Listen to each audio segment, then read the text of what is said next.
வணக்கம் நண்பர்களே.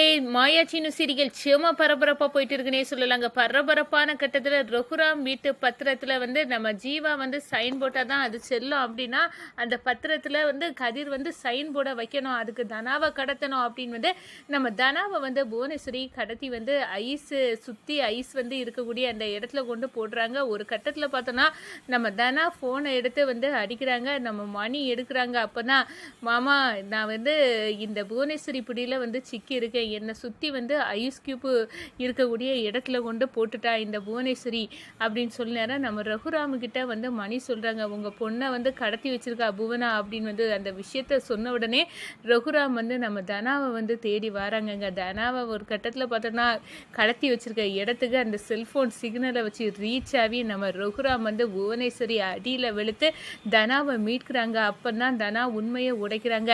நம்ம தேடிட்டு இருந்த நம்ம வீட்டு வாரிசு வேற யாரும் இல்லைப்பா, அது கதிர் தான் அப்படின்னு சொல்ல நேரம் அப்படியே ரகுராம் அதிர்ந்து போகிறாங்க.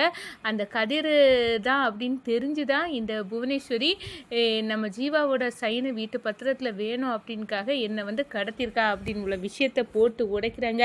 ஒரு கட்டத்தில் பார்த்தோன்னா என்ன நம்ம வீட்டு வாரிசு கதிர் தான் அப்படின்னு தெரிஞ்சு கதிரை மருமகனாக ஏற்றுக்கிட்டாங்க. இவ்வளோ நாள் நீ பட்ட கஷ்டம் போதும், உங்கள் அம்மாவுக்கு இந்த வீட்டு சொத்து பத்தில் முழு உரிமையும் இருக்குது அப்படின்னு அந்த இடத்துல நம்ம ஜீவாவுக்கும் ஜீவானா கதிர் தான், கதிருக்கு வீட்டில் அவங்க பங்கை ஷேரை கொடுக்கணும் அப்படின்னு ஒரு பிரச்சனை வருது. பத்மாவும் பார்வதியும் அதுக்கு எதிர்ப்பு தெரிவிக்கிறாங்க. எல்லாமே தனாக்கு போய் சேர்றதுனால தான் அன்னை இதுக்கு சம்மதிக்கிறாங்க அப்படின்னு சொன்னேன். பத்மாவும் பார்வதியும் வெளுத்தெடுத்து இல்லை சிவரஞ்சனியின் பையன் கதிர் அப்படின்னு தெரிஞ்ச பிறகு அவங்களுக்கு முறைப்படி சேர்றதை சேர்க்க வேண்டியதான நம்ம கடமை, அதனால தான் அவருக்குள்ளதை கொடுப்போம் அப்படின்னு அந்த இடத்துல சொல்கிறாங்க. ஒரு கட்டத்தில் பார்த்தோன்னா நம்ம தனா இந்த வீட்டு வாரிசு கதிரோட மனைவி அப்படின்னு அந்த பெருமையோட நம்ம ரகுராம் சொத்தை நம்ம கதிருக்கு எழுதி வைக்கிறாங்க. அதை பற்றி தாங்க இந்த வீடியோக்குள்ளே பார்க்க போகிறோம். அதுக்கு முன்னாடி சேனலுக்கு லைக் அண்ட் சப்ஸ்கிரைப் பண்ணுங்கள் ஃப்ரெண்ட்ஸ். பக்கத்தில் இருக்க பெல் ஐக்கானையும் கிளிக் பண்ணுங்கள். அப்போ தான் நான் போட்டுற ஒவ்வொரு வீடியோவும் நோட்டிஃபிகேஷனாக உங்களுக்கு கிடைக்கும். வாங்க ஃப்ரெண்ட்ஸ் வீடியோக்குள்ளே போகலாம். ஃபஸ்ட்டு எடுத்த உடனே பார்த்தோம்னா சேமா அதிரடியான பரபரப்பு கட்டம் தான். பரபரப்பான கட்டத்தில் நம்ம ரகுராம் வீட்டு பத்திரத்தை எடுத்து நம்ம புவனா வச்சுருக்காங்க. ஏன்னா அந்த ஹோட்டலுக்காக அந்த பத்திரம் 40 லட்சம் ரூபாய்க்கு அடமானமாட்டு புவனேஸ்வரி கையில் லாக் ஆகி இருக்குது அப்படின்னே சொல்லலாம். அந்த பத்திரத்தை செல்லுபடியாக்கணும்னா அதில் நம்ம ஜீவாவோட கையெழுத்தும் வேணும் அப்படின்னு உள்ள விஷயத்தை தெரிஞ்சுக்கிட்டு கதிர் தானே ஜீவா, அப்படின்னா அந்த கதிரோட கையெழுத்தை இந்த பத்திரத்தில் வேணும் அவங்களுக்கு, அப்போ தான் நான் ஆப்பு வச்சது மாதிரி இருக்கும், அதுக்கு என்ன பண்ணலாம் அப்படின்னு மண்டையை பிச்சுட்டு இருக்கேன். நம்ம புவனாவுக்கு தெரியுது தனாவை கடத்தி வச்சு மிரட்டுனா அந்த கதிர் சைன் போட்டு தான் தீருவான்.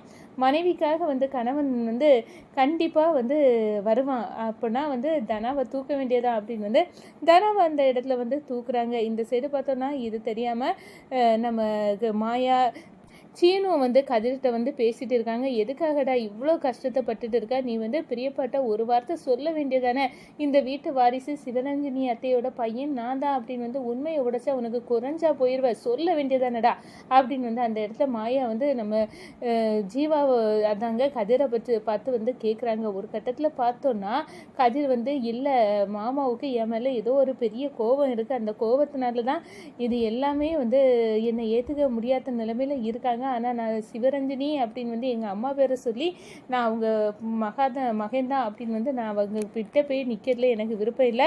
அவங்க எதிர்பார்த்தது மாதிரி தனாவுக்கு ஒரு வாழ்க்கையை நான் அமைச்சு கொடுக்கணும், அதுக்காக தான் இவ்வளோ போராடுறேன். ஆனால் இந்த புவனை ஏன்டா இப்படி இருக்காளோ அப்படின்னு பேசிகிட்டு இருக்காங்க. சரி புவனாவை எல்லாம் கண்டிப்பாக நம்ம ஓரங்கட்டலாம், நீ மறுபடியும் பிஸ்னஸில் பெரிய ஆளாக ஆவ, எனக்கு நம்பிக்கை இருக்குது அப்படின்னு மாயா அந்த இடத்துல சொல்லுறாங்க.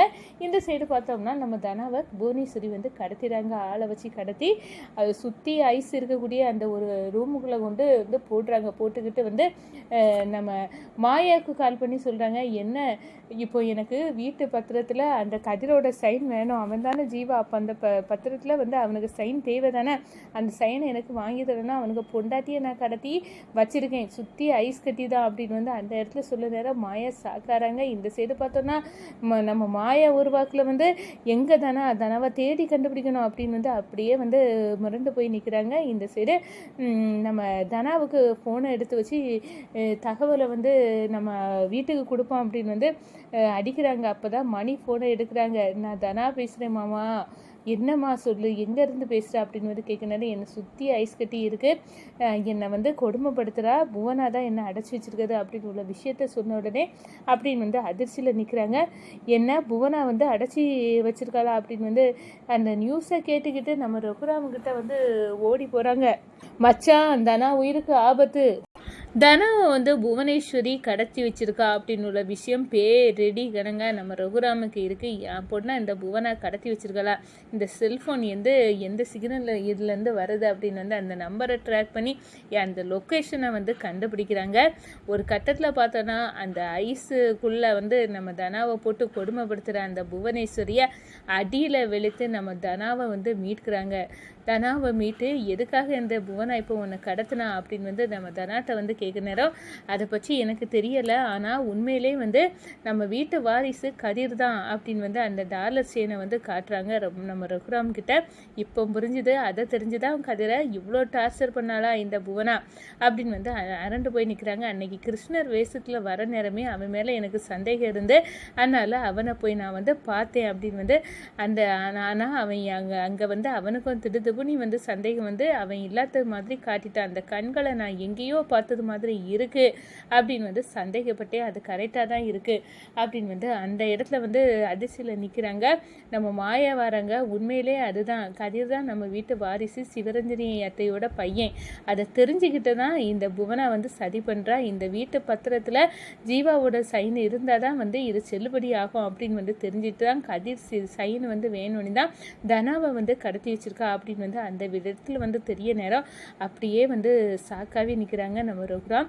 எதுக்காக அப்போ கதிர் வந்து இந்த உண்மையை மறைச்சான் அப்படின்னு வந்து கேட்க நேரம், சிவரஞ்சனி அத்தையோட பையன் அப்படின்னு தெரிஞ்சால் நீங்கள் முறைப்படி அவனுக்கு சேர வேண்டியதெல்லாம் கொடுத்துருவீங்க. ஆனாலும் பெரியப்பா அவன் மனசில் தனாவை நல்லபடியாக பார்த்துக்கிடணும், உங்களுக்கு ஏற்ற மருமகனா அவன் சுய காலில் வந்து நின்று சம்பாதிச்சு தனாவை வாழ வைக்கணும்னு மனசுக்குள்ளே நினச்சிருந்தான். அதுக்காக தான் அந்த பொறுமையாக அது வரைக்கும் நம்ம இந்த விஷயத்த உண்மையை உங்கள்கிட்ட தெரியாமல் மறைச்சிடலாம் அப்படின்னு வந்து அவன் ட்ரை பண்ணான் அப்படின்னு வந்து சொல்ல நேரம் செம்ம அதிர்ச்சியில் நம்ம ரகுராம் இருக்கிறாங்க. பத்மா பார்வதியை பார்க்குறாங்க. அப்போ தான் வந்து முறைப்படி வந்து சிவரஞ்சனியோட வாரிசை நம்ம கண்டுபிடிச்சாச்சு, அவனுக்குள்ள சொத்து பத்தை நம்ம கொடுத்து தான் தீரணும் அப்படின்னு வந்து சரி சொல்ல நேரம் பத்மாவும் பார்வதியும் அதுக்கு வந்து எதிர்ப்பு தெரிவிக்கிறாங்க. இது எல்லாமே தனாவுக்கு தான் போய் சேரும்னு சொன்ன உடனே அன்னைக்கு கொடுக்காங்க அப்படின்னு வந்து அந்த இடத்துல கங்கணம் கட்டுறாங்க. ஒரு கட்டத்தில் பார்த்தோன்னா அதெல்லாம் ஒன்றும் இல்லை, சிவரஞ்சனி பையன் யாராக இருந்தாலும் நான் கொடுத்துருக்க தான் செய்வேன், அப்படி தான் இதை செய்கிறேன், முறைப்படி இந்த பங்குல முழு உரிமை அவனுக்கு இருக்குது வந்து அவங்க அவனும் இந்த வீட்டு வாரிசு தான், அதனால் அவனுக்கு ஒரு ஷேர் கொடுக்கணும் அப்படின்னு வந்து அந்த இடத்துல வந்து சொத்து பத்து எல்லாம் நம்ம முறைப்படி நம்ம கதிருக்கு வந்து போய் சேருது. கதிரை மருமகனாக ஏற்றுக்கிட்டாங்க நம்ம ரகுராம். வணக்கம்.